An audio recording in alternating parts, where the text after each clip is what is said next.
Para a nossa leitura hoje, nossa lição número 4, dia 22 de julho de 2018, onde iremos aprender a função social dos sacerdotes. Glória a Deus. Texto áureo, Lucas 5,14. E Jesus ordenou-lhe que a ninguém o dissesse, mas disse-lhe: vai, mostra-te ao sacerdote e oferece, pela tua purificação, o que Moisés determinou, para que ele sirva de testemunho. Verdade prática: as funções do sacerdote iam além da liturgia. Sua principal obrigação era zelar pela santidade e pureza do povo de Deus. Aleluia. Leitura bíblica, Levítico, capítulo 13, do versículo 1 ao 6, que nos diz assim a Sagrada Escritura. Falou mais o Senhor a Moisés e a Arão, dizendo: o homem, quando na pele da sua carne houver inchação, ou pústula, ou empola branca, que estiver na pele de sua carne como praga de lepra, então será levado a Arão, o sacerdote, ou a um de seus filhos, os sacerdotes. E o sacerdote examinará a praga na pele da carne. Se o pelo na praga se tornou branco, e a praga parecer mais profunda do que a pele da sua carne, praga da lepra é. O sacerdote, vendo-o, o declarará imundo. Mas, se a empola na pele de sua carne for branca, e não parecer mais profunda do que a pele, e o pelo não se tornou branco, então o sacerdote encerrará o que tem a praga por 7 dias. E ao 7º dia, o sacerdote o examinará, e eis que se a praga, ao seu parecer, parou, e a praga na pele se não estendeu, então o sacerdote o encerrará por outros 7 dias. E o sacerdote, ao 7º dia, o examinará outra vez, e eis que se a praga se recolheu, e a praga na pele se não estendeu, então o sacerdote o declarará limpo, apóstema é, e lavará as suas vestes, e será limpo. Amém. Pai, obrigado pelo privilégio que temos, e que possamos guardar essas revelações da Tua Palavra no nosso coração, para andar uma vida de acordo com a Tua Palavra. Abra o nosso entendimento hoje de manhã aqui no santuário, aqueles que estarão acompanhando conosco este grande estudo pela internet, para que nós possamos saber qual é a nossa parte, para que possamos estar ao seu lado. Qual é a nossa parte para que possamos buscar a santidade. Qual é a nossa parte para que sejamos irrepreensíveis diante da Tua presença. Abra o nosso entendimento, abençoa-nos, porque é a Tua bênção que nos enriquece. A nossa oração, em nome de Jesus Cristo. Amém. Pode sentar, irmãos, por favor. Pastor Marcos. Queremos aqui também dar as nossas boas-vindas a todos os membros online, alunos da EMD. Um domingo maravilhoso, abençoado. Estamos caminhando para a 4ª lição, como diz o pastor Luciano. E já adentramos alguns assuntos muito importantes, né? Só voltando aqui, lição de número 1, adoração, serviço ao Senhor. Lição 2, a beleza e a glória do culto levítico. 3, os ministros do culto levítico. E hoje, a função social dos sacerdotes. Então é uma associação de estudos que vão se linkando ao outro. E é de uma importância muito grande. Se você não teve a oportunidade de estar conosco, ou vocês que nos acompanham pela internet, vocês poderem voltar às demais lições que nos antecederam, é de uma importância muito grande, porque uma lição vai ligando a outra, e assim você vai ter um entendimento melhor deste assunto, desse trimestre, né? E também lembrando aos irmãos que é um assunto que Assim, eu não tenho lembrança dele ter estudado em uma escola bíblica dominical. Parece-me que é a primeira vez que se fala em tanto desse assunto, às vezes lepra, mas um assunto dedicado num trimestre. Me parece ser a primeira vez que nós paramos para estudar sobre esses assuntos, né? E nós estamos trabalhando na linha sacerdotal, né? Lembrando aos irmãos que na lição passada nós falamos a respeito das funções, assim, no sentido do chamado dos levitas, como isso aconteceu, né?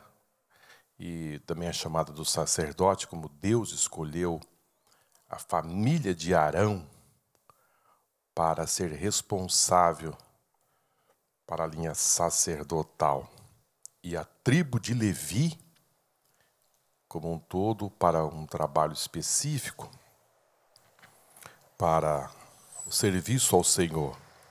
E a família de Arão foi chamada para esse trabalho tão importante. E, para restringir um pouco mais, um dos filhos de Arão, chamado Coate, que veio a ter um filho chamado Anrão, e Anrão, que foi pai de Miriam, Moisés e Miriam. E Deus da família de Arão chamou para essa linha sacerdotal. É bom que o crente tenha esse entendimento, assim, conseguir rastrear da onde veio, da onde saiu esta linhagem, e você vai ter um entendimento melhor, porque esta linhagem vai percorrer, avançar praticamente por toda a Bíblia do Velho Testamento, e para nós como cristão é bom ter esse entendimento, né?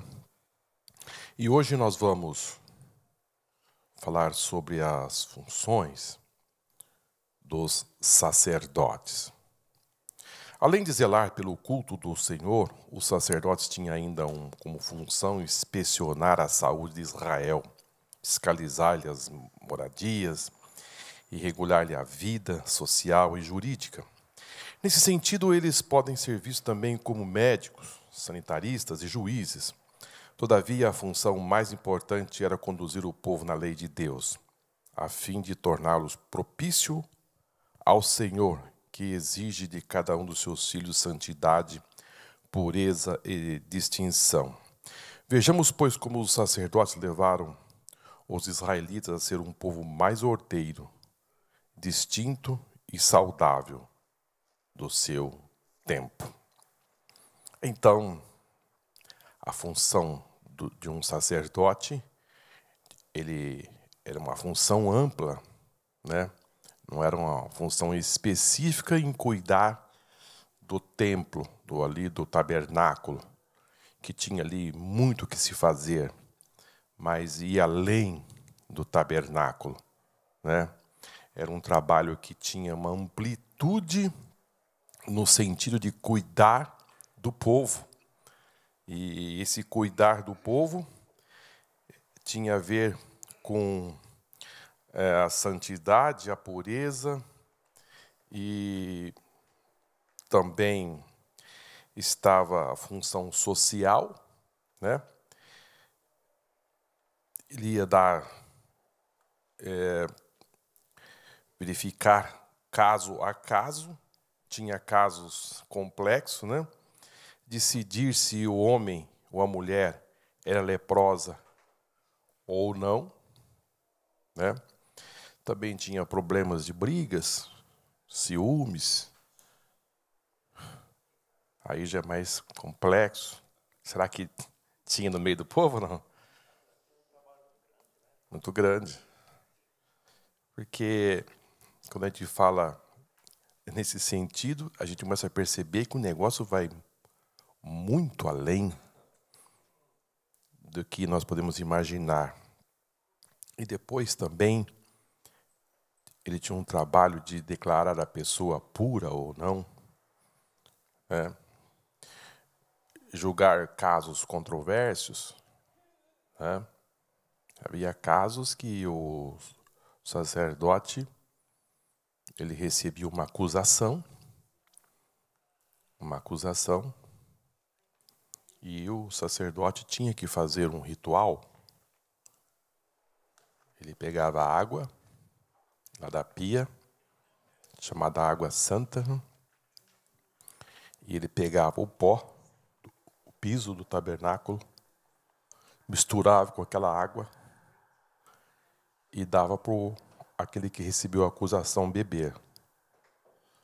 Se o ventre dele inchasse e as pernas ficassem inchadas, o tal era culpado. Deus, irmãos, ele, em cada época, ele arrumava um jeito de resolver os problemas. E assim as coisas eram resolvidas. Porque vamos entender, irmãos, uma população de 2 milhões de pessoas, como cuidar disto? Porque às vezes as pessoas queriam destruir o outro, levantavam uma falsa testemunha. E como resolver essa complexidade, se era verdade ou não? Então, você vai tomar água amarga para verificar se você tem culpa ou não. Então, eram trabalhos que eles tinham, né? E, além do mais, eles tinham também de ensinar a lei do Senhor, que diferenciava este povo das demais nações.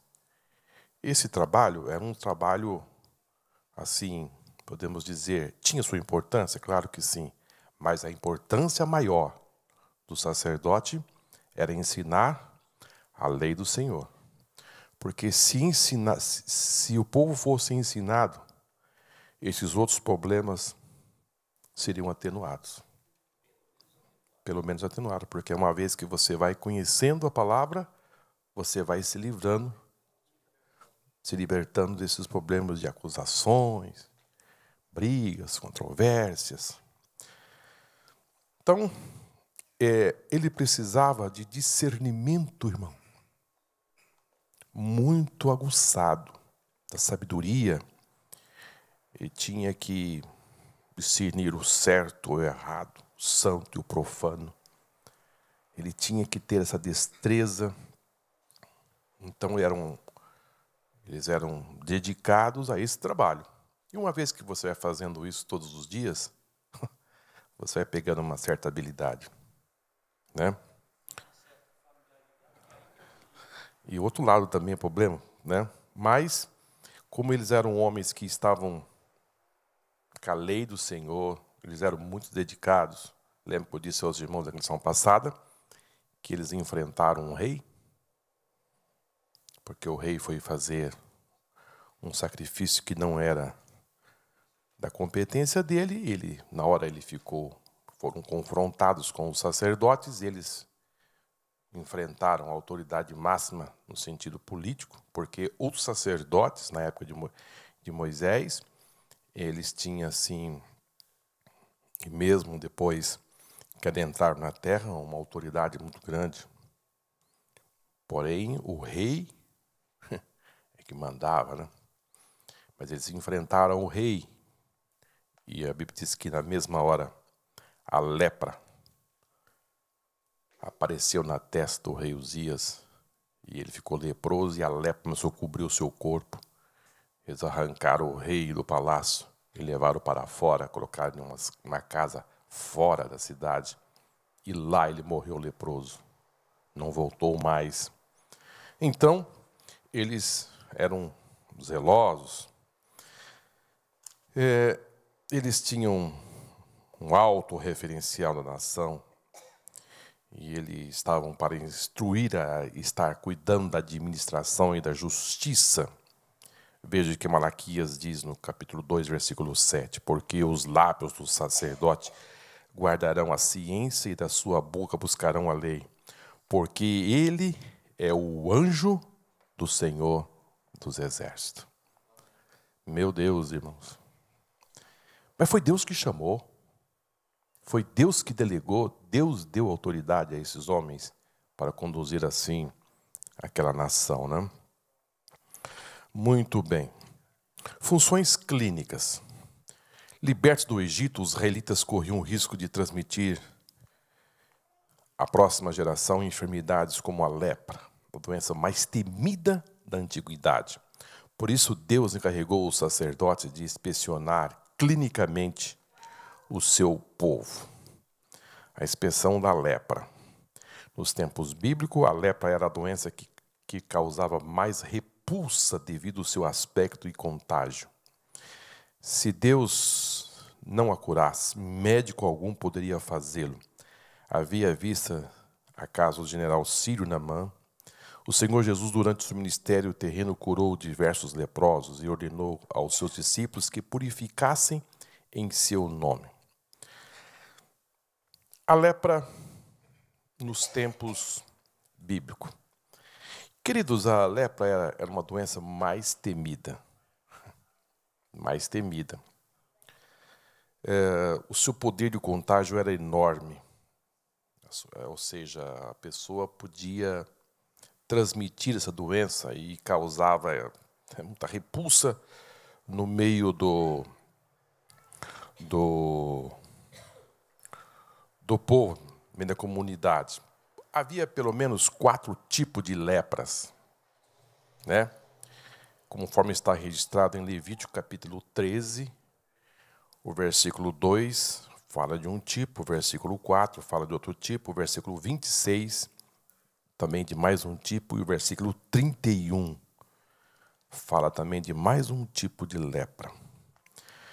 Bom, uma vez, irmãos, a pessoa identificada que ele estava com essa lepra, esse leproso ele era afastado do convívio familiar. Isso era assim, dá-se a entender que a doença em si já era algo tremendo, porque havia tipo de lepras, irmãos, que a pessoa ia ficando dilacerada. Os membros, pedaço da orelha, do nariz, as mãos, os membros começavam a cair. Agora, com um agravante, é que essa pessoa, porque o homem é um ser social. O homem, ele foi feito e Deus disse que não era bom que o homem estivesse só. E quando Deus fala que não é bom que o homem estivesse só, porque realmente não é bom. Né? Não é bom. A gente precisa das pessoas. Né? A gente se completa com as pessoas. As pessoas que a gente gosta. Né? Convive junto e assim fica bom. Agora, uma vez que ele identificado que ele estava comprovado que ele estava com esta enfermidade, ele era afastado do convívio familiar. Ou seja, ele ia morar com outros leprosos. Então, o cenário dele a ser arrancado do convívio da família, era doído, irmãos, porque não era um lugar que ele podia receber visitas. Mexia muito com a pessoa, porque uma vez que você fica doente, assim, eu louvo a Deus que assim, a gente sabe que a gente vai fazer visita nos hospitais e as pessoas ficam olhando, né? Eu não vou dizer que como é, porque eu nunca fui. Mas deve ser um negócio assim, vai sair agora da visita, vai chegar meus parentes, minha família, para me visitar. Então, começa a ficar feliz porque está chegando a hora da visita. Porque você vai receber as pessoas que você ama. Agora, um leproso não tinha esse horário de receber visitas, porque ele era afastado do convívio. Ficar no meio de quem estava com os mesmos problemas. Eu acho que isso era o mais doído, irmãos. Dos amigos, da sociedade, das pessoas que ele até que então ele se relacionava. Agora ele é excluído, ele é afastado. Mas imagine só. E além do mais um outro agravante, é que ele não tinha esperança de cura. A medicina da época não conseguia controlar essa doença. Ele estava, uma coisa na cabeça dele era certo. Ele ia morrer leproso. Nós imaginemos só. Que separação e que destino apontava para alguém que estava com essa doença. Ele tinha, irmãos, que vestir roupas rasgadas, porque essas roupas rasgadas o identificava como um leproso. Os seus cabelos, para quem gosta de cuidar de cabelo, o pastor Paulo já não precisa muito não, porque já uma parte já foi. Uma parte já se foi. Mas assim, imagine só mais o sexo feminino, né? Né, Mário? Que gosta? Dói. Tinha que deixar o cabelo numa condição que identificasse que ele era um leproso.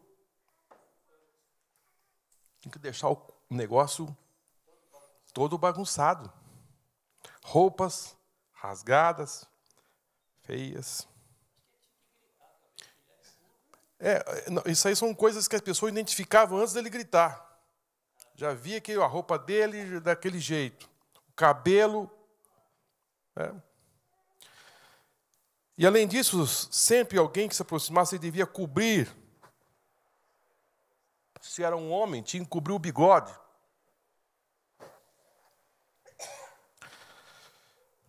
E gritar: imundo, imundo, sou impuro. Situação, irmãos. Esse procedimento tinha um objetivo: impedir a propagação desta infecção. Era algo preventivo. E a pessoa, se assim fizesse, se afastando do outro e gritando, tendo essa postura, era um meio de tentar prevenir que essa infecção, essa epidemia, tomasse conta da comunidade e da sociedade.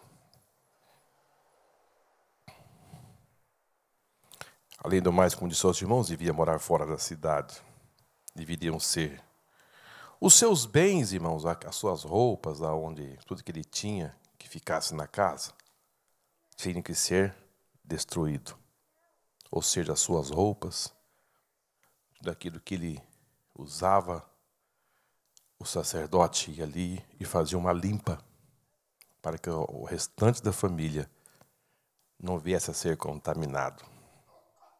Ia ser queimado, destruído. Não havia nenhuma esperança para essa pessoa. Sua morte era certa. Não havia um médico, não havia ninguém que poderia curar.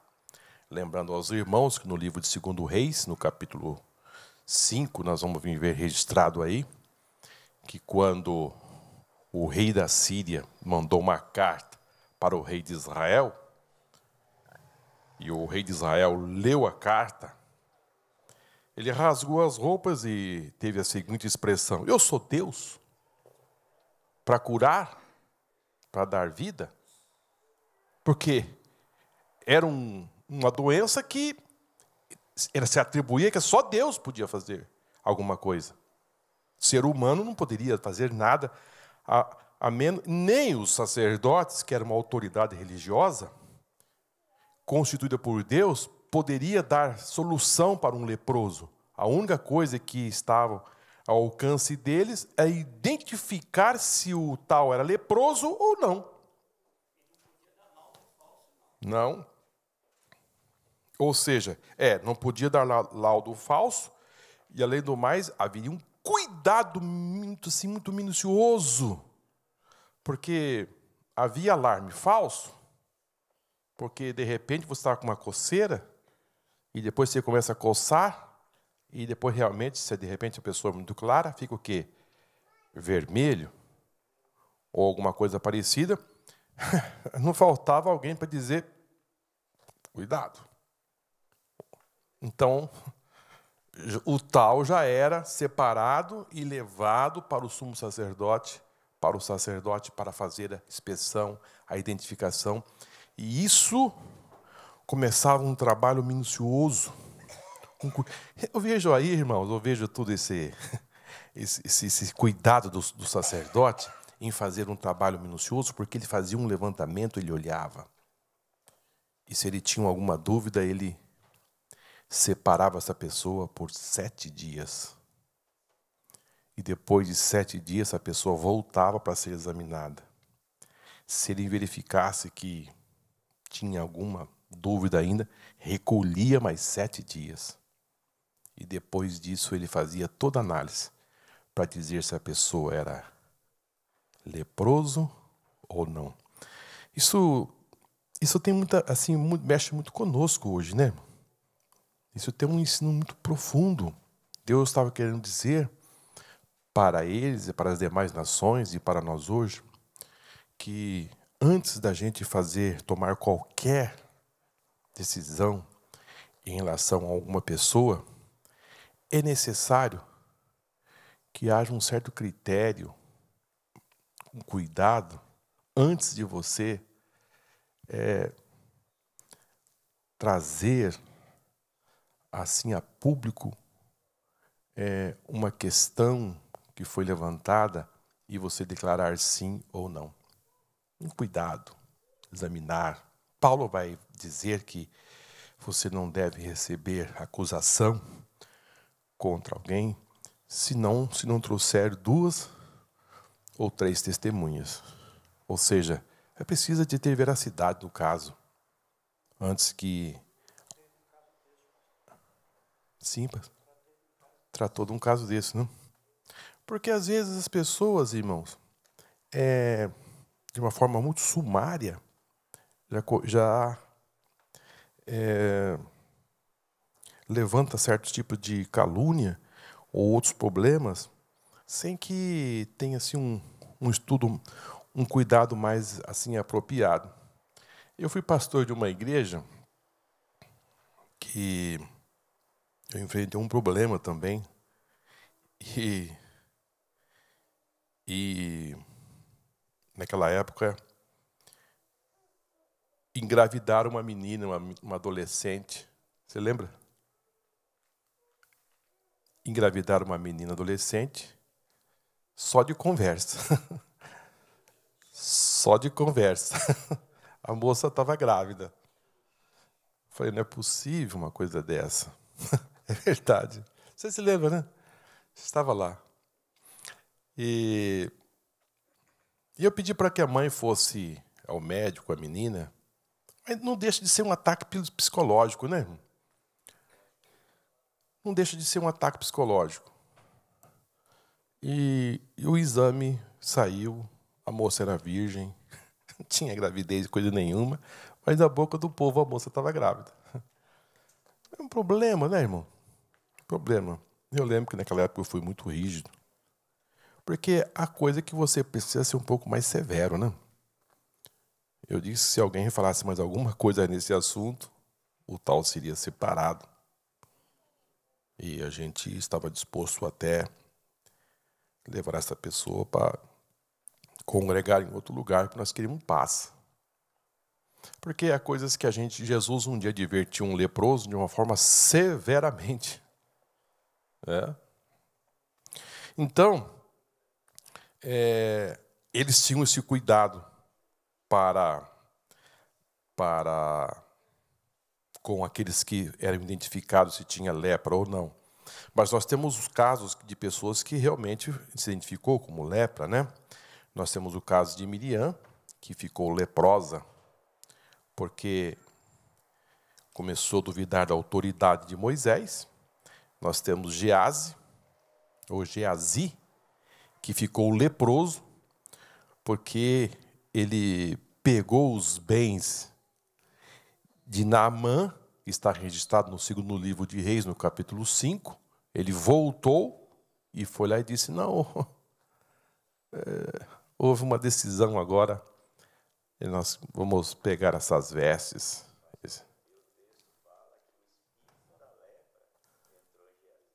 Entre o Espírito.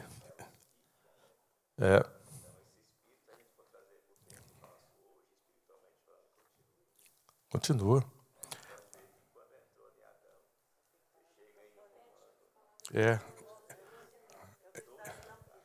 É bom, irmão, falar no microfone. A paz do Senhor, igreja. O que eu queria dizer é que quando o pastor citou Naamã, que Geazi ficou leproso, a Bíblia diz que o espírito da lepra entrou em Geazi. Se nós trazer para os nossos dias de hoje, na dimensão espiritual, continua da mesma maneira. Porque você pode ver que quando Adão pecou, você pode ver que a lepra espiritual ramificou de tal maneira que Romanos 3:23 diz que todos pecaram e todos foram constituídos da glória de Deus. E eu achei interessante que quando a lepra atingiu uma pessoa, essa pessoa era tratada separada, né? Então, eu acho que na igreja devia ser assim. Quando alguém está em falha, devia chamar no cantinho e conversar com ele, para poder não espalhar, porque aí, além de tirar a pessoa da igreja, a família está junto, que não a pessoa me procurou antes, para poder falar sobre isso daí. Eu falei, você fez errado. Você tinha que ter chamado a pessoa, conversado com ele, e não espalhar na igreja, porque perdeu a família todinha, né? Segundo o livro de Isaías 59:2, irmãos, a lepra é o símbolo do pecado. Isaías 59:2 porque ela causa o quê? Separação. Ela tem esse símbolo do pecado porque ela causa separação. E o pecado causa o quê? Separação entre o homem e Deus. É impressionante. E quando a pessoa ela é curada da cegueira ou de algum problema físico, a Bíblia chama de cura. Mas a lepra não fala que é cura. A lepra, a Bíblia fala de purificar. Quando a pessoa queria ser curado da lepra, ele não era cura. Já diz purificai. Jesus disse curai das doenças. Jesus disse, mas purificai os leprosos.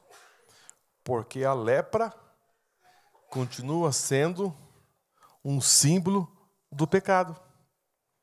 Que causa, e impressionante que ela é tão nociva, que a lepra ela começa pequena e vai aprofundando. É a mesma coisa que a pessoa diz assim, não, eu vou usar essa droga, mas é só um pouquinho. Só um pouquinho. Isso aqui não vai me contaminar. Não. Daí a pouquinho, ele está com 2, com 3, com 5, aí perdeu o controle. Quem começou um dia a fumar, ele disse, só vou fazer isso socialmente. E depois ele está fumando 2 maços de cigarro por dia. Assim também a bebida e outros prazeres que tornam-se incontrolável. Um dia começou pequeno. O rio Amazonas, irmãos, ele nasce como uma mina. Depois ele se torna um dos maiores rios do mundo. É o maior? É o maior. Ele nasce no pé de uma montanha, uma mina. E depois é algo tremendo. Então, eu acho muito lindo porque nós vamos ver isso um pouquinho mais na frente, que essa lepra um dia ela foi controlada. Ela teve o seu controle. E quem teve o controle dessa doença foi Jesus. Mas vamos caminhar um pouco mais. A inspeção clínica. Em sua peregrinação à Terra Prometida, os israelitas não contavam com os médicos e sanitaristas. Era um luxo restrito aos egípcios. Por isso, Deus encarrega aos sacerdotes de inspecionar a saúde pública de Israel. Sempre que alguém apresentasse algum dos sintomas da lepra, deveria encaminhar-se ao sumo sacerdote para ser examinado. De acordo com o diagnóstico, o paciente era declarado limpo ou impuro. Se constatada a doença, o enfermo era imediatamente separado da comunidade para evitar uma epidemia. Então, como início da nossa conversa, esse negócio de os israelitas, como viveram no Egito, eles não tinham à sua disposição médicos, porque eles eram escravos. E ter médico à sua disposição era coisa da alta cúpula do Egito, né? Nós estamos falando de alguns 1000 anos atrás. Tanto que no versículo 2 do capítulo 50 de Gênesis, e José ordenou aos seus servos, os médicos, que embalsamassem o seu pai, e os médicos embalsamaram a Israel. No caso aqui, Jacó, né? Era coisa de esse tratamento médico, era coisa, né? Até hoje também, né? Não são todas as pessoas que têm acesso, né? Outros vão para lugares melhores, o sírio-libanês, e depois Alberto Einstein, né? E vai caindo, e vai descendo. Depois vai para o SUS, susto, né? E tem outros que usam a internet, né? Para se consultar. Vai no YouTube, e ali o chazinho, e vai fazendo. Eu sou fonte de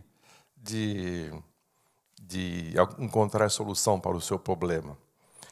Quando eu estava nos Estados Unidos, eu estava assim, com dificuldade para me tratar de algumas coisas que me aconteceu, no caso, sinusite, e o meu remédio também que eu tomo aqui no Brasil, para pressão, assim, eu tomava quase todos os dias, mas agora parece que não sinto mais, assim, necessidade de estar tomando. A pressão está sempre ali no nível ideal, mas eu queria ter o remédio à minha disposição, e eu fui comprar o remédio lá, e eles não vendem um remédio sem a receita de hipótese alguma. Andei em quase todas as farmácias da cidade de Gainesville, Newberry, nada. E se dizia a mesma coisa. Nós precisamos da receita. Eu disse, não, mas eu vou embora daqui a pouco, eu preciso... E como é que eu faço? Arrumar um médico aqui?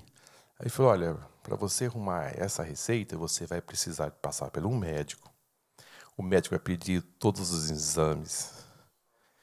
E depois dele sair os exames, ele vai analisar se você precisa realmente desses comprimidos. E isso vai levar um certo tempo.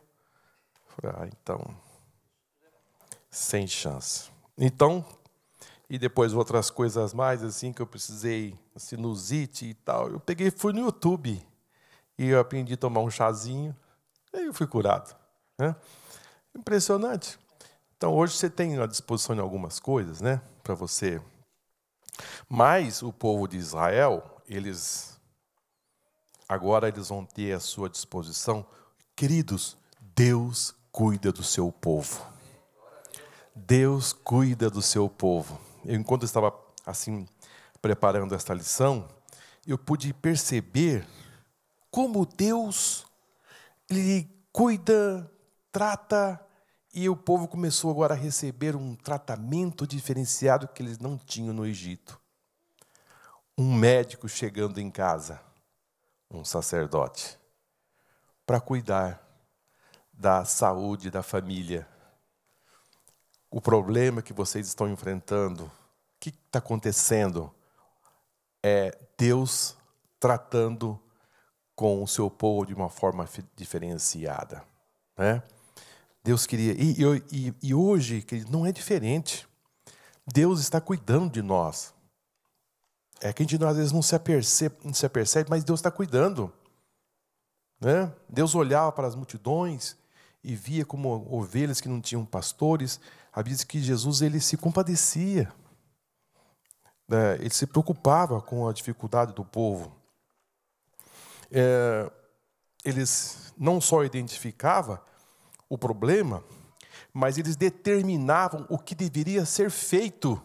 Isso é de uma importância muito grande, porque uma coisa é você dizer, está errado, não deve isso aqui, mas vocês devem, a partir de agora, fazer isto, para que esta casa tenha saúde.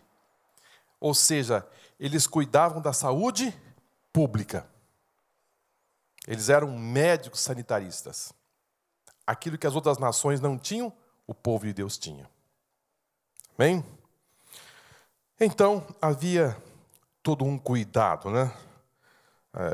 Que o povo deveria... hoje, essa doença é chamada de hanseníase. Hanseníase é o nome que a saúde pública dá para essa doença, que hoje ela é uma doença que tem cura, ela é uma doença assim que a pessoa deve se afastar, ela é controlada, e assim sucessivamente, né? Mas vamos avançar aqui.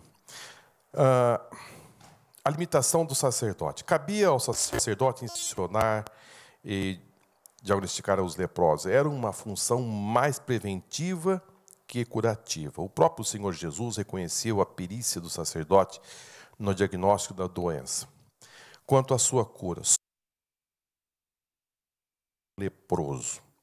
Hoje, apesar dos avanços da medicina, a lepra, modernamente conhecida como hanseníase, ainda é uma enfermidade assustadora. Entretanto, já não é mais necessidade de isolar os indivíduos, pois há tratamentos efetivos que curam os portadores da doença. Então, como eu disse aos irmãos, cabia ao sacerdote inspecionar, fazer o diagnóstico e formar de forma preventiva os leprosos. E uma das coisas que eu acho linda é que Jesus viveu sob a lei, ele deu a competência ao sacerdote, mesmo ele estando aqui, dizendo, você vai precisar ir lá e se apresentar ao sacerdote para dar a veracidade da sua cura. Mesmo sendo ele o próprio Deus, ele viveu debaixo da lei, viveu sob a lei. Jesus podia dizer, você está curado, pode ir embora. Jesus podia dizer, está curado, mas Jesus viveu sob a lei. Disse, você precisa fazer o procedimento. Você precisa ir lá, se apresentar ao sumo sacerdote, porque tinha um ritual para ser feito. Para ser declarado limpo. Amém? O homem estava ali, a lei ainda não tinha sido encerrada. Então, tudo tem que ser feito da forma correta. Né? Então, isso é de uma importância muito grande. Agora, isso está registrado no livro de Mateus, no capítulo 8, de versículo de 1 a 4, este fato que aconteceu, quando Jesus, ele... Mas esse milagre de que Jesus realizou, Marcos também vai registrar esse milagre, e também Lucas vai registrar esse milagre, porque foi algo assim muito forte que aconteceu ali no início do ministério de Jesus. Esse milagre, Jesus havia feito assim, curado muitas doenças, curado muitas pessoas, mas a Bíblia diz que Jesus saiu da cidade de Cafarnaum, mesmo os discípulos dizendo, Jesus, fica aqui nessa cidade, tem muita gente que vem aqui para te ouvir. Jesus disse, não, eu fui enviado para andar por todas as cidades. Eu não posso ficar aqui em Cafarnaum, eu preciso andar por toda a Galileia. O povo precisa me ouvir. E Jesus sai de Cafarnaum e começa a andar pelas cidades, pelas aldeias. E a Bíblia diz que em momento que Jesus estava em uma casa, entra quem ali? Um leproso. Ele entra na casa. Já começa a ter ali uma quebra da lei, é porque ele entra dentro da casa. Ele não poderia ter entrado. Mas na cabeça desse leproso, irmãos, ele tinha assim consigo algo tremendo. Porque o que ele ouviu falar de Jesus, ele disse: esse homem não é um homem normal. Esse homem é Deus. Esse homem não é um rabino. Esse homem não é um fariseu. Esse homem é Deus. A gente vai entender que a gente vai observar que os seus passos foram passos de um judeu conhecedor da lei, porque Marcos vai dizer, e Lucas também vai dizer, que esse homem, ele adentra dentro da casa e vai tomar uma atitude que nenhum judeu toma. É se ajoelhar na frente de outro homem. Não, judeu não faz isso. Quando esse homem se ajoelha e adora, a atitude deste leproso foi a atitude de ele estar na frente de um Deus. Que um judeu, irmãos, jamais vai se ajoelhar na frente de um outro homem. E depois ele vai dizer algo tremendo, que a gente deve aprender muito com esse leproso. Porque ele disse: Senhor, olha, a outra palavra, Senhor. Ele estava dizendo algo que também um judeu não fala fácil, não. Se tu queres, ou seja, que venha sobre mim a tua vontade. Se tu queres, tu podes. Porque hoje está um tal de eu determino, né? Eu determino a minha cura, eu determino. Mas esse homem aqui vem pelo caminho da humildade e diz: Senhor, isso ajoelhado adorando ao Senhor. Se tu queres, tu podes me limpar. Em expressão limpar, né? Não curar. E depois Jesus diz, a Bíblia diz que Jesus tocou no leproso.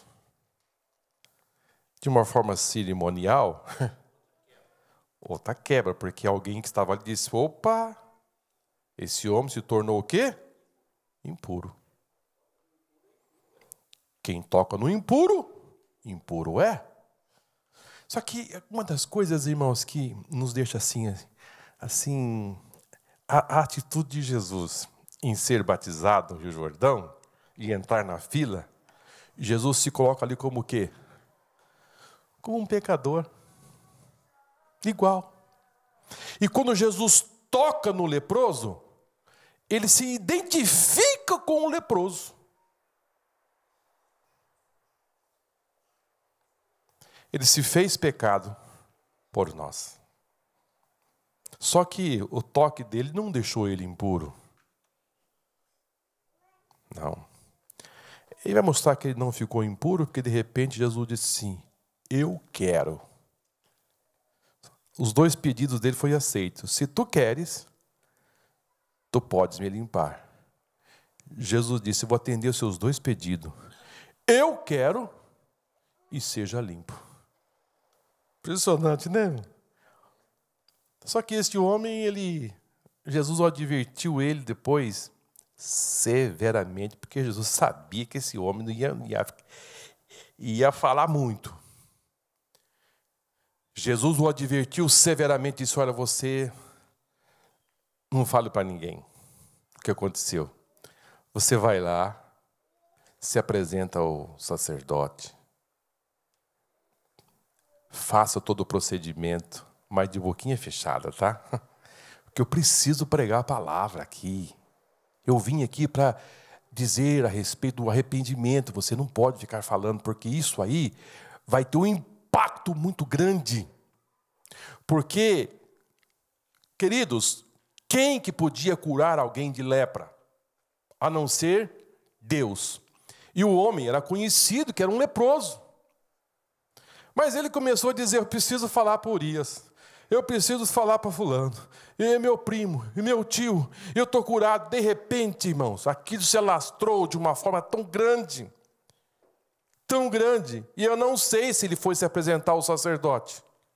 A Bíblia não fala. A Bíblia fala que ele contou para todas as pessoas que ele encontrava. E de forma que Jesus não conseguia mais falar na cidade. De tanto que ele falou. Então, existem coisas que a gente deve ficar calado. Mas eu estou... Mas se Deus falou que não, foi muito grande. Porque ele sabia que iria morrer leproso, mas de repente ele agora está puro. Isto quer dizer algo a nós, irmãos. A lepra do pecado.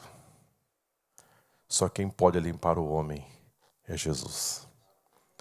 Só Jesus pode declarar a você que você é limpo. Porque Jesus hoje é o nosso sumo sacerdote. Amém? Mas vamos continuar aqui. Funções sanitaristas. Devido aos povos que habitavam em Canaã, tornou-se doentia e contagiosa. Até suas casas e vestes eram tomadas por uma espécie de lepra, para preservar a saúde dos hebreus. Deus instruiu os sacerdotes a atuarem também como sanitaristas. Queridos, embora a terra de Canaã fosse uma terra que manasse leite e mel, né? Não foi assim que, embora fosse uma terra que tinha deslumbrava todo esse cenário, ali estava, irmãos, pecados de mais alto escalão, pecados terríveis. E esse pecado trouxe ali no meio daquele povo doenças, problemas. Deus pediu para que aquele povo fosse exterminado, tudo fosse queimado, destruído. O pecado dos cananeus e dos heteus, dos heveus, deveriam ser, chegou numa escala tão muito grande que Deus pediu que tudo que fosse destruído, eliminado. Porém, a lepra, os problemas, ao chegar naquelas cidades, era assim, tomou uma dimensão e essa doença precisava ser erradicada. Segundo os historiadores, o pecado era tão grande que as pessoas sacrificavam os seus filhos, faziam as fogueiras dentro de casa e pegavam os seus filhos e jogavam no fogo. E os sacerdotes que ali estavam para fazer a cerimônia batiam os bumbos, faziam barulhos para que as pessoas não ouvissem os gritos das crianças. Mas imagine só uma cidade que convivia com esse tipo de coisa. Agora estava chegando um outro povo e eles precisavam se assentar na terra. E essas cidades precisavam, essas casas, essas cidades precisavam ser limpas, porque o pecado era muito. A lepra na casa. A lepra numa casa tinha um início com o aparecimento das manchas verdes e avermelhadas, que de regra apareciam mais fundas e que a superfície das paredes. Sempre que isso ocorria, o proprietário era instruído a recorrer ao sacerdote, que após examinar o imóvel ordenava que a seu desejo para que as pragas não se espalhassem, despejos para que as pragas não se espalhassem por toda a propriedade. Em seguida, a casa era interditada por 7 dias. Caso a praga não cessasse, as pedras contaminadas eram retiradas e as paredes todas eram raspadas. Em último caso, o sacerdote tinha autoridade para ordenar a demolição do imóvel, para evitar que a lepra contaminasse outras propriedades. Todo o entulho era jogado fora da cidade. Aqui, queridos, em caso de uma suspeita de fungos ou de algo parecido, uma cor diferente na parede, a pessoa identificava algo estranho, então o que se fazia? Se chamava o sacerdote. Ele vinha e examinava a parede. Na dúvida, ele falava, olha, raspe tudo isso aqui. Tira todos esses fungos, tira tudo esse limbo e vamos verificar depois. Então as pessoas raspavam. E daí, os 7 dias, ele voltava e verificava novamente a parede. Sumiu, não tem mais nada? Ok. Mas se aquilo voltasse e tivesse agravante, o que ia acontecer? Aconteceria que chegava ao ponto até da casa ser demolida. Porque eles queriam realmente que aquilo não se propagasse para preservar totalmente a família. Impressionante.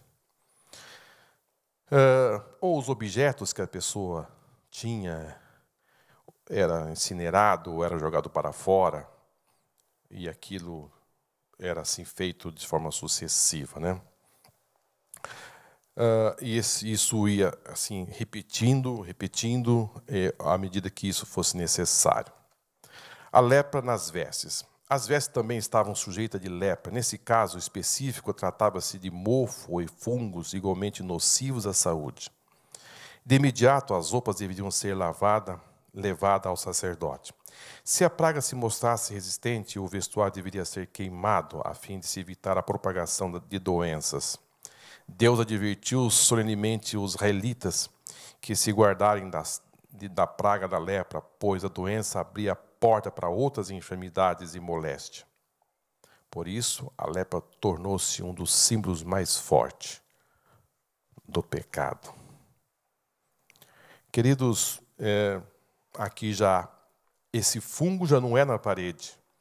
Esse problema agora era identificado nas vestes. Se as vestes tivesse alguma mancha, alguma coisa que se identificasse algo diferente, ou às vezes alguma aparência, essas vestes também eram levadas, era chamado ao sacerdote, e ele fazia uma análise e se mandava lavar, e se essa mancha continuasse, essa roupa devia ser queimada, ser destruída. Isso sob a ordem do sacerdote. Então, isso também tem a ver muito conosco, né? A coisa vai para casa, da casa vem para a roupa. O irmão percebe que ela vem se aproximando, e nós devemos tomar muito cuidado, porque o mal ele vem caminhando, parece, na nossa direção, e nós devemos tomar muito cuidado. Se identificou alguma coisa, temos que levantar a mão e pedir socorro. Pedir socorro. Algo tem que ser feito imediatamente.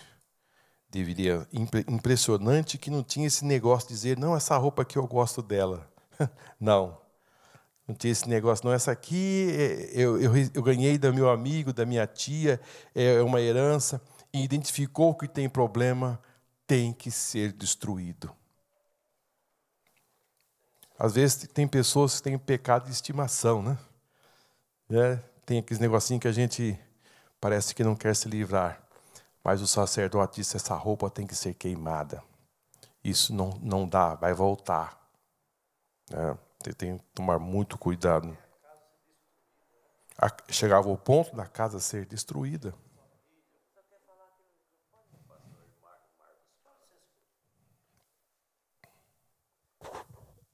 Viu? Sim, Então, pastor, o que eu estou observando sobre o negócio da lepra, que até o senhor acabou de dizer que tornou-se um símbolo do pecado, né? A gente começa a lembrar de fatos, de coisas que acontecem dentro da sociedade, até em relação até nossas próprias famílias, né? Porque aí o senhor está mostrando que a lepra é individual muitas vezes, né? E aí, no caso, passa para casa, aí tem casos aí que a lepra vai da casa, parede da casa, acaba precisando incomodar a família a sair do lugar, mexe com as vestes e tal, né? Então, eu estava me lembrando que, na verdade, tem símbolo do pecado, né? Porque há fatos, por exemplo, até a gente passou por isto, certo? Há fatos, às vezes, que acontecem dentro da família, que, às vezes, aconteceu com dois. Isso mexe com gente da família inteira, acaba se envolvendo em situações que começou, às vezes, com 2 pessoas. Ou começou com uma. Você entende? E envolve a família inteira nessas situações. E traz naufrágio, traz problemas, traz angústias. Certo? E, na verdade, é uma coisa que se deve as pessoas primar bem para isto, né? Porque é interessante. Interessante que, assim, de plano de fundo, Deus está querendo cuidar. Deus está profundamente interessado no bem-estar do povo. Deus queria o bem-estar deles. Quando a gente nota assim, o sacerdote verificando a roupa, verificando a parede, pedindo para que o reboco fosse tirado, colocado um outro novo, e assim analisando, verificando certinho, isso significa dizer, irmãos, que Deus está preocupado com também do nosso bem-estar. No nosso bem-estar. Você deve cuidar. Cuidar. Olha, irmãos, eu entrei numa casa. Olha, francamente, a casa estava muito suja. E essa casa que eu entrei, dessa pessoa, e assim, quando eu olhei para a cozinha, eu vi um vulto preto. Eu até me assustei. E depois começamos a fazer uma oração e pedimos para que as pessoas fossem lá, juntassem um grupo de pessoas para fazer limpeza naquela casa, porque a casa estava imunda. Fazia muito tempo que a mulher não limpava a casa. Ou seja, as nossas coisas devem estar em ordem. A nossa casa, nossos objetos têm que estar limpos. Porque, veja bem, Deus está profundamente interessado no nosso bem-estar. Se o sacerdote estava visitando as casas para verificar se tinha fungos, se a roupa tinha algum problema e se identificava alguma coisa que podia declinar uma epidemia naquela casa, alguma coisa, se tomava providência para erradicar aquele problema.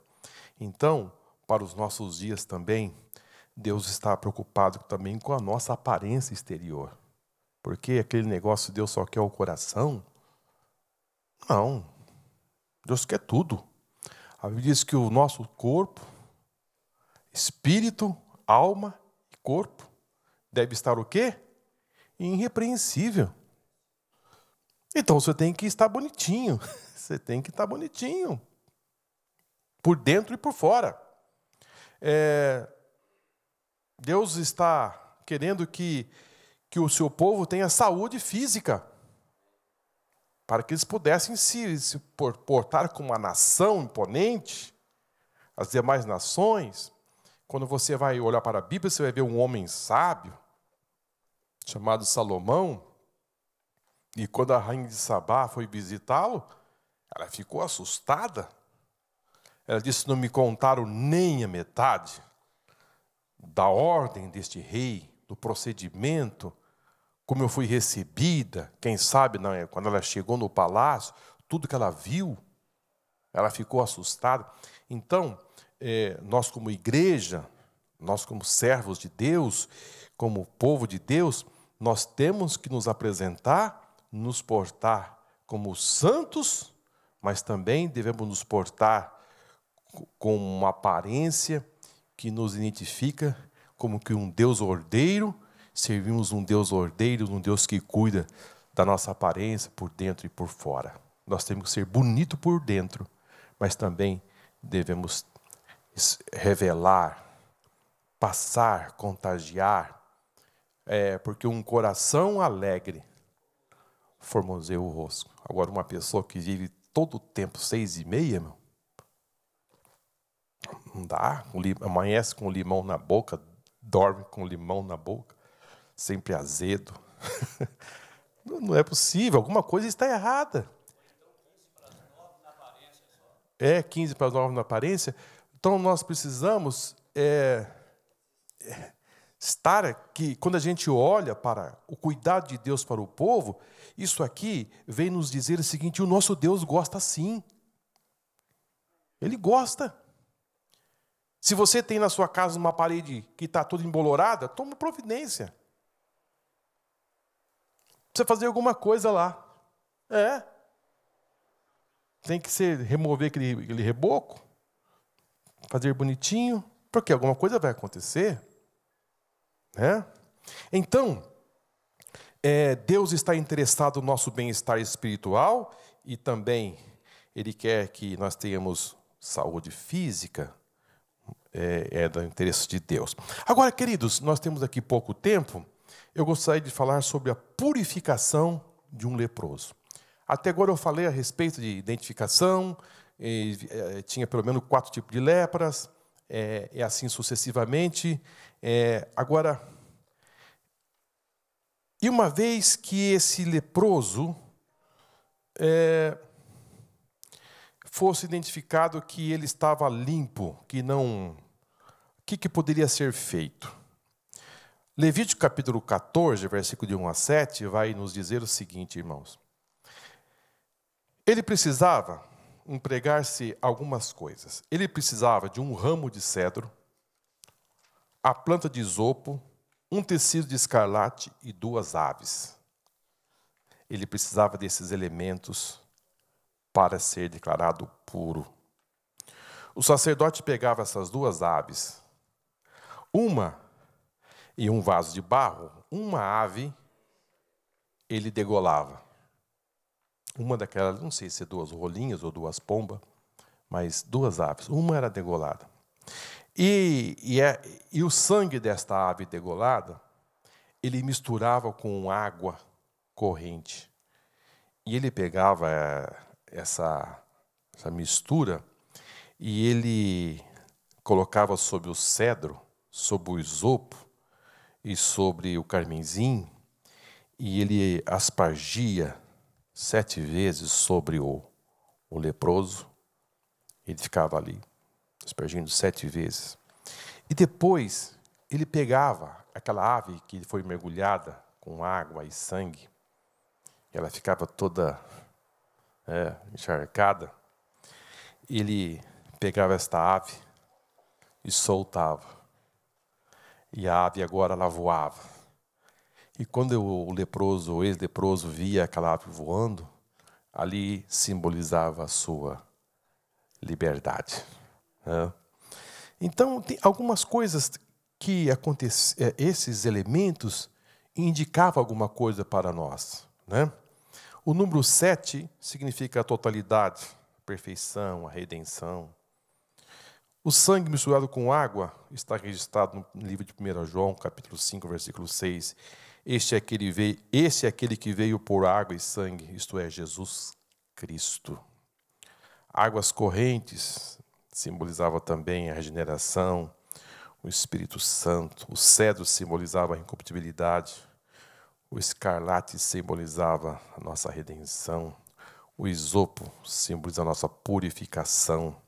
A ave em liberdade simbolizava a nossa liberdade. Depois de purificado, o indivíduo precisava lavar as suas vestes, raspar todo o seu cabelo e lavar o seu corpo com água. Levítico 14, 8. Após, a pessoa podia voltar para a congregação, mas não lhe era permitido entrar na sua própria tenda por 7 dias. Você percebe que o procedimento era forte. Depois desse período, o indivíduo voltava a raspar todo o pelo e tomar banho, e só então se tornava limpo. No 8º dia, o homem purificado deveria trazer ao Senhor uma oferta de manjares. Levítico 14, 10.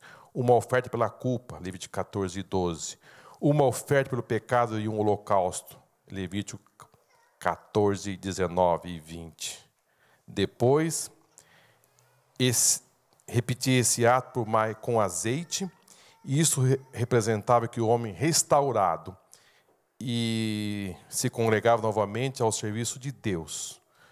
Você percebe que era um procedimento que ele fazia, que não era algo assim, simplesinho, não. Era complicado.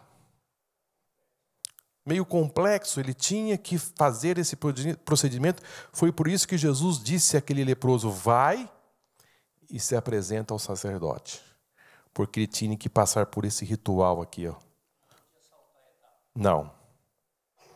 Depois, se os irmãos quiserem, eu fiz aqui está bem reduzido, mas está Levítico, capítulo 13 e 14, tem todo o ritual que ele tinha que fazer. Aqui está um pouco bem resumido mesmo, mas as etapas são essas. E os elementos que ele tinha que usar também são esses aqui. Ó. Um ramo de cedro, uma planta de isopo, um tecido escarlate e 2 aves. Funções jurídicas. O livro de Levítico apresenta várias disposições jurídicas a fim de proteger a família, a propriedade privada e principalmente a vida humana. Nesse sentido, o sacerdote atuava também como juiz. Aqui nós temos uma outra área em que eles atuavam. Queridos, essa aqui é uma área muito forte, porque, como eu disse aos irmãos no início, o povo tinha deles que eram ricos, mas outros não tinham riqueza. Impressionante como o sacerdote fazia valer a lei tanto para os ricos como também para os pobres, que hoje estão muito distantes disso, né? Aqueles que mais têm, parece que não existe assim uma lei para eles. A lei está para os mais pobres, mas os ricos, pequenos, os grandes, os nobres estavam sujeitos aos mandamentos divinos e não havia minoria privilegiada e nem a maioria ignorada. Ou seja, havia um equilíbrio, né? E eles estavam todos iguais perante a lei. E eles faziam valer a lei do Senhor para todos. Nós temos aqui alguns exemplos, mas vamos caminhar. Proteção da família.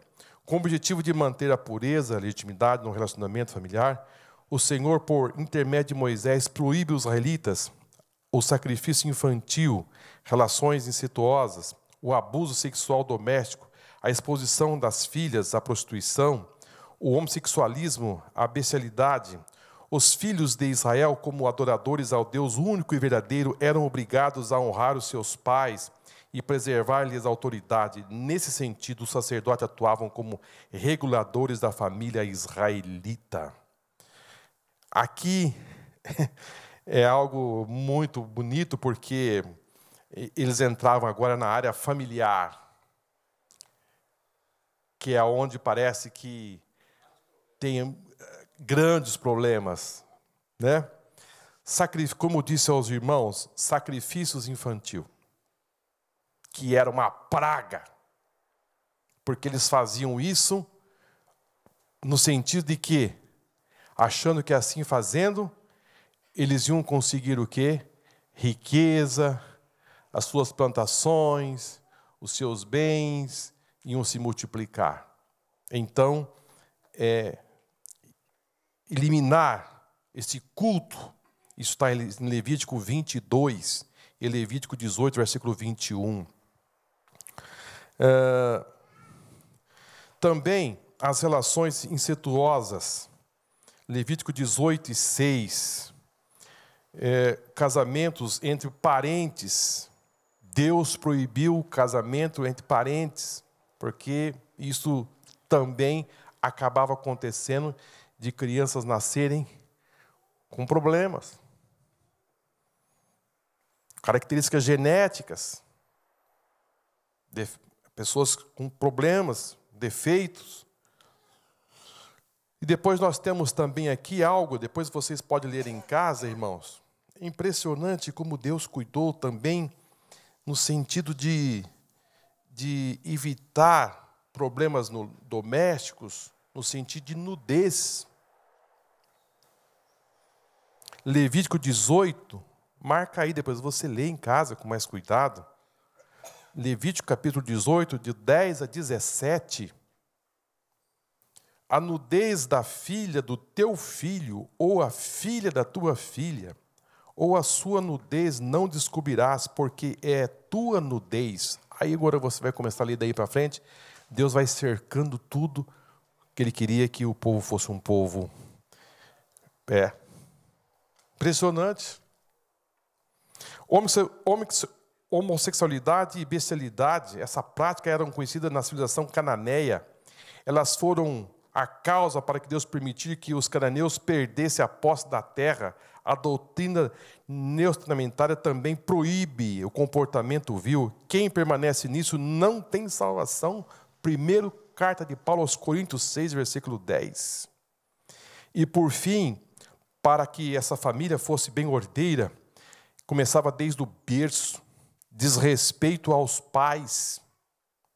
Os filhos de Israel, como adoradores a Deus, o único verdadeiro Deus, eram obrigados a honrar os seus pais e preservar-lhe a autoridade. Levítico capítulo 19, versículo 3. Amaldiçoá-los eram considerado um pecado muito sério. A pena para que esse pecado seria morte. O filho não honrar o pai estava sob pena de morte. Lembrando aos irmãos que a pena de morte foi um grande avanço, né? O olho por olho foi um controle que Deus colocou, porque o negócio era, porque veja bem, e depois de Jesus veio e fechou, porque o que acontecia mesmo naquele código do Hammurabi também ele tinha esse tal de olho por olho. Mas as pessoas, um matava o outro, e depois um ia vingar porque matou seu irmão. Aí o outro que queria vingar porque matou o parente. Ou seja, a matança não tinha fim. Um ia se vingando do outro, e quando se ia ver, a comunidade estava sendo dizimada. Porque um ia matando o outro sem fim. E quando Deus disse olho por olho, quer dizer, fecha um, pronto, acabou-se. Mas quando Jesus chegou aqui, ele disse assim, lembra do que foi dito? Olho por olho? Jesus disse, mas agora não é mais assim. Agora não é mais assim. Então, Deus nunca, irmãos, nós estamos se avizinhando aí as nossas eleições, né? A gente não deve entrar por esse caminho da matança. Da matança. Porque a Deus, irmãos, pertence a vingança. E nós estamos com as palavras de Jesus. A nós está o quê? O perdão. A nós está a recuperação das pessoas. A nossa linha não é a linha da matança. Não. Eu acho muito lindo as palavras de Jesus. Lembra do que foi dito, olho por olho? Eu vos digo, se teu irmão te der um tapa, vire também a outra face. Ou seja, você não vai revidar com matança. Você vai revidar com amor. Estou dizendo isso aos irmãos porque os irmãos vão ver muita coisa contrária a isso, e nós estamos que nos basear na palavra do Senhor. Proteção à propriedade privada. A propriedade privada em Israel era sagrada, uma dádiva de Deus ao seu povo. Por esse motivo, os israelitas deveriam tratar suas casas e campos de maneira amorosa e responsável. As colheitas deveriam ser feitas de maneira de atender à carência dos mais pobres, sendo, pois, a terra a propriedade do Senhor. Não poderia ser explorada de maneira irresponsável e contrária à natureza. Do texto sagrado, depreendemos que o sacerdote tinha por obrigação supervisionar o uso sustentável da terra. Aqui, nós vamos observar que Deus ele pediu para que a terra fosse usada durante 6 anos e fosse descansada no ano sabático. ou seja, no 7º ano, ela fosse descansada. Que coisa boa, né? Se nós fôssemos analisar, é um Deus ordeiro. A terra deveria ser descansada para um ano e ser novamente reutilizada no outro ano. E assim ela ia trabalhar durante 6 anos, descansava um ano e assim sucessivamente. E também deveria ter um critério na colheita. E esse critério é da seguinte forma: as pessoas não poderiam colher tudo. Quando fosse na época da colheita, as pessoas não iam pegar todas as espigas, ou a colheita de vinho, da uva, deviam deixar cachos, deviam deixar espigas, aqueles que estavam para os cantos, enfim, tal, porque depois da colheita feita, iam entrar os pobres para a colheita. Né? Isso está registrado no livro de Levítico, capítulo 19, e versículo 9. Quando também cegardes a cega da vossa terra, o canto do teu campo não cegarás totalmente, nem as espigas caídas colherás da tua cega. Ou seja, o que estava para os cantos, deixa lá.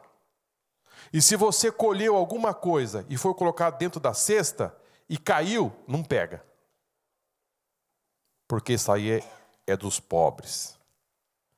Depois eles vão passar para colher. Isso aconteceu, também está no Levítico 23. E lá na frente, a gente vai ver que Boaz, ele foi abençoado porque ele aplicou a lei.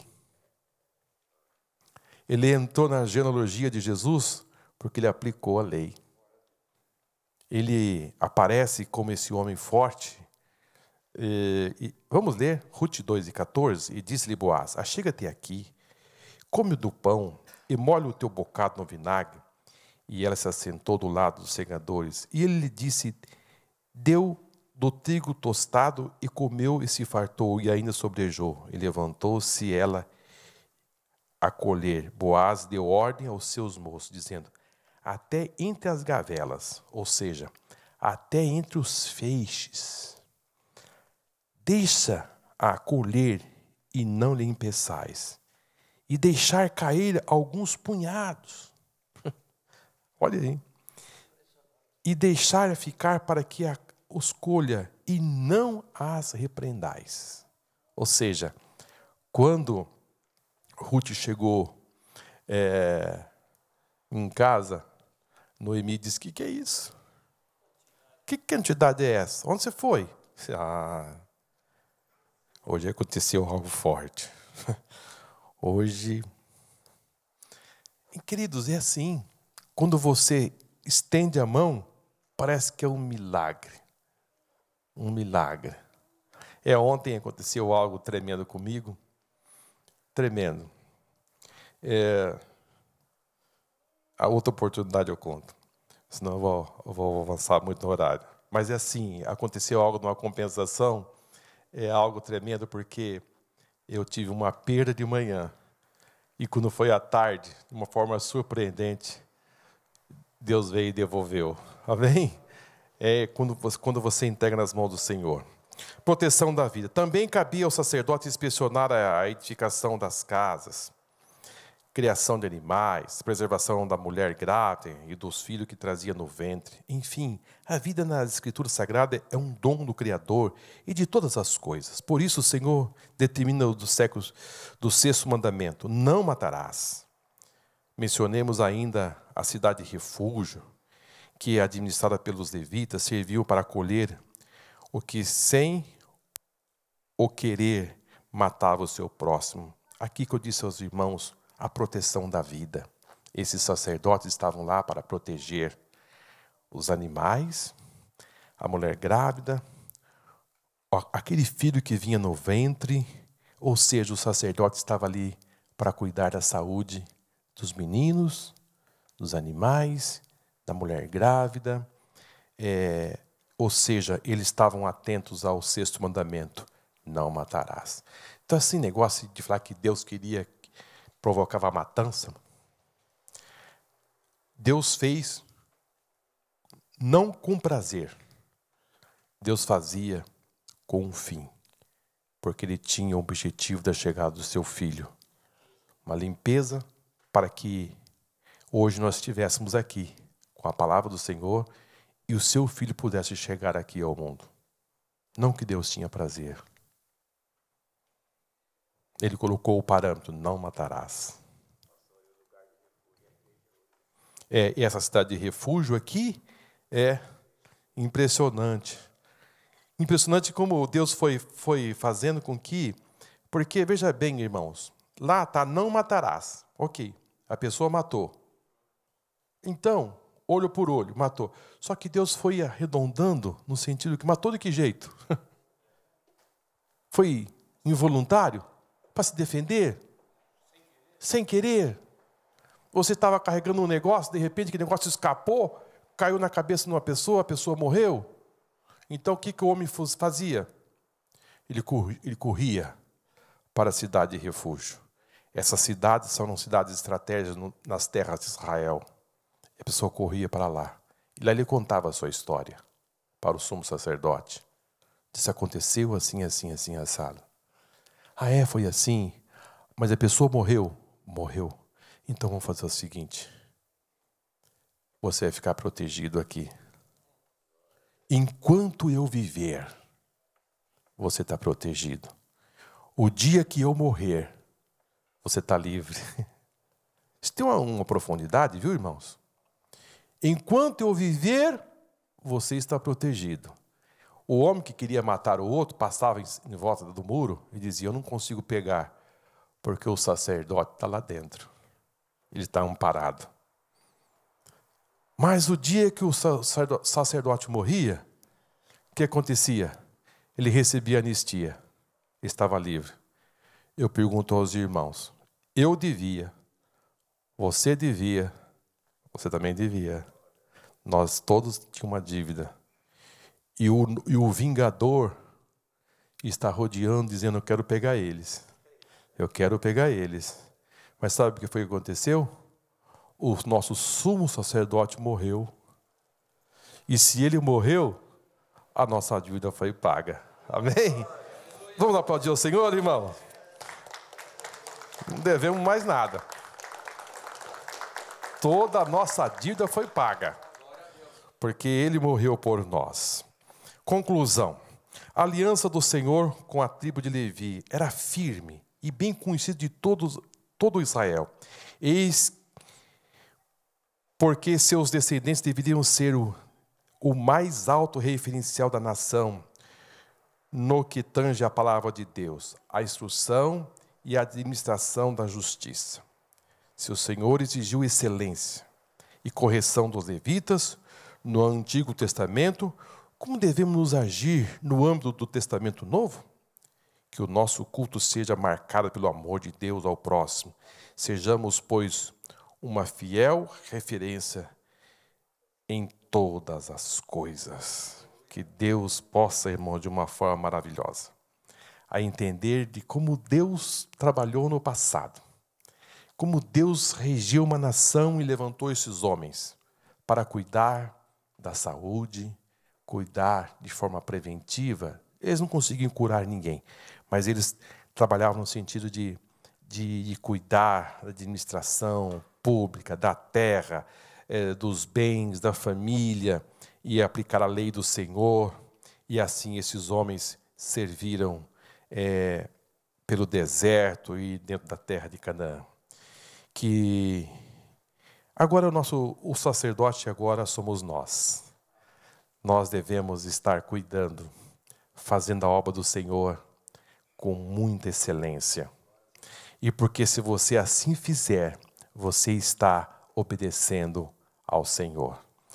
E se você obedece ao Senhor, você está contemplado com as bênçãos de Deus na sua vida. Cuide de cada detalhe da sua vida. Cuide com prazer, com alegria, com determinação, entendendo perfeitamente que esse sacerdote, nós não temos mais esse sacerdote em Israel. Nós não temos mais para nos declarar puro ou impuro. para estar dizendo ou é santo ou é profano. Nós não temos mais. Agora eu posso dizer a você, Jesus te declara puro. Jesus te declara limpo. Jesus te declara santo. Ele é o nosso sumo sacerdote. Leve os seus problemas a Ele e Ele vai te declarar quem você é. Amém? Isso é de uma importância muito grande. Ele é a única pessoa, sendo, pois, justificado por Deus, temos paz. Você já foi justificado por Ele e Ele já te declarou você puro. Amém? Agora, vivemos uma vida pura, vivemos para Ele e vamos tomar cuidado para que esta lepra do pecado não contamine. Vamos viver em observância à palavra do Senhor e tomar os nossos cuidados e servir o Senhor com alegria e com satisfação. Filhos de Deus. Não adianta alguém dizer que eu estou bem se eu estou mal, que eu sei que eu estou mal. O Espírito Santo testifica com o nosso espírito que somos filhos de Deus. E não adianta o ministério, ou o pastor, ou o bispo, falar, você está bem, se o sujeito está mal. Ele sabe que ele está mal. E não adianta alguém dizer que nós estamos mal, se nós estamos bem com Deus. Isso é de uma importância muito grande, irmãos. Era porque era só o sumo sacerdote que podia dizer se a pessoa era pura ou não. Não era o vizinho, não era o parente, não era ninguém. Era levado a ele. E hoje, é ele, é você e ele. Amém? Isso é de uma importância muito grande. Não adianta, não tem mais esse homem. Não tem. Jesus, ele é o nosso sumo sacerdote. Fale com ele. E ele vai dizer no fundo do seu coração. Pai Celestial, muito obrigado, Senhor, por esta manhã maravilhosa. Estamos aqui, Senhor, a declarar a Tua palavra e submeter a ela. Ela é a palavra, Senhor, que nos guia, que nos orienta e que vai, no Senhor, cada dia mais nos mostrando, Senhor, o caminho que devemos andar. Ajuda-nos, Senhor, a entender os Teus desígnios, os Teus planos, os Teus projetos para com a nossa vida. Que a Tua palavra, Senhor, possa encharcar os nossos corações, a nossa vida, e nos limpar, Senhor, das arestas desta vida, e, Senhor, tirar da nossa mente toda a culpa, tudo aquilo, Senhor, que vem impedir, Senhor, o nosso relacionamento contigo. Faz-nos crescer, Senhor, a cada dia. Que essa determinação, Senhor, possa agraçar os Teus filhos, bem como aqueles que estão aqui e aqueles que estão tão longe. Afasta, Senhor, todo medo. Afasta, Senhor, todos os tremores. Senhor, o sacrifício vicário da cruz nos levou, Senhor, a patamares tão elevados. Aquilo, Senhor, que era sombra no passado, hoje nós estamos vivendo essa plena luz. Que possamos, Senhor, gozar dessas delícias, Senhor, e que a Tua palavra nos assegura. Abençoa, Senhor, cada aluno, cada aluna aqui presente. Abençoa, Senhor, cada aluna, Senhor, e aluno que estão à distância, que nos acompanha pela internet. Que eles possam viver essa plenitude, Senhor. Entender, Senhor, que você é esse pássaro que está voando, livre, Senhor, da lepra, livre da maldição deste mundo, e que houve um resgate, e esse resgate quem realizou foi nosso Senhor Jesus Cristo. Pai, abençoa cada coração, em nome do Senhor Jesus. Amém e amém.